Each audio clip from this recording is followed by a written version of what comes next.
Physics is the science of nature, but what kind of nature exactly? The growth of plants is studied by biology.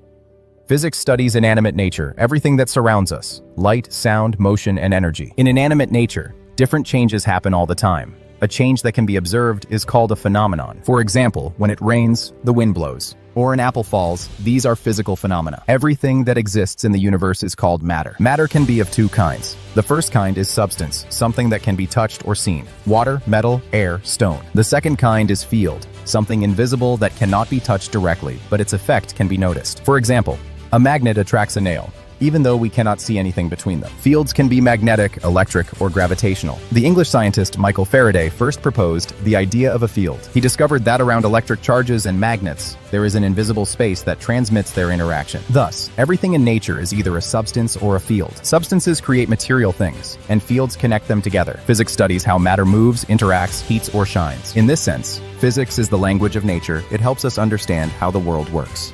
Imagine we take a small region of space filled with some substance, a glass of water, a stone, or a piece of chalk. Such a region is called a body. From the same substance, different bodies can be made. For example, both a bottle and a glass from glass. Nothing in the world stays still. Everything moves, heats, cools, and changes. These changes are called physical phenomena. Physical phenomena happen in inanimate nature: motion, sound, light, and electricity. The main task of physics is to explain why these things happen and what laws control them. Step by step, physics teaches us to see the world, not only with our eyes, but with the mind of a scientist. Let's take an example.